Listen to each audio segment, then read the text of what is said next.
নমস্কার, 7 week news নেটওয়ার্কে আপনাদের স্বাগত। ভোটের মুখে ভাঙন বিজেপি শিবিরে।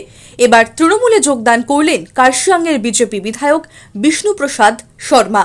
আর এর ফলে বিজেপি শিবিরে কতটা প্রভাব পড়ল, কিংবা উত্তরবঙ্গে কি আরও শক্তিশালী হতে চলেছে শাসক শিবির? সবেরই উত্তর ভোট বাক্সে দেবেন জনতা জনার্দন। প্রসঙ্গত, বিগত 2 বছর ধরেই বেসুরো ছিলেন বিষ্ণুপ্রসাদ। দলের বিরুদ্ধে একাধিকবার একাধিক কারণে প্রকাশ্যে ক্ষোভ উগরে দিতেন তিনি। এমনকি 2024 সালে লোকসভা নির্বাচনে দার্জিলিং থেকে রাজু বিস্তাকে প্রার্থী করেছিল দল, তাই নির্দল প্রার্থী হয়েই লড়েছিলেন তিনি। তবে শিকে ছেড়েনি, রাজু বিস্তার কাছে পরাস্ত হন বিষ্ণুপ্রসাদ। পাশাপাশি দলের সঙ্গে তখন থেকেই দূরত্ব বাড়তে থাকে তার। বিধানসভায় বিজেপির পরিষদীয় দলের ঘরেও ঢোকা বন্ধ করে দেন বেসুরো বিধায়ক। এবার সেই বিষ্ণুপ্রসাদই ভোটের মুখে হাতে নিলেন শাসক শিবিরের পতাকা।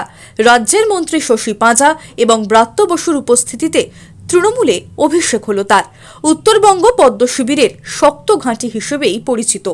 আর সেই উত্তরবঙ্গেরই এক বিধায়কের দলত্যাগ আগামীতে বিজেপি শিবিরে কতটা প্রভাব ফেলে, কিংবা আগামীতে ঘাসফুল শিবিরই বা কতটা লাভবান হয়, সেটাই এখন দেখার।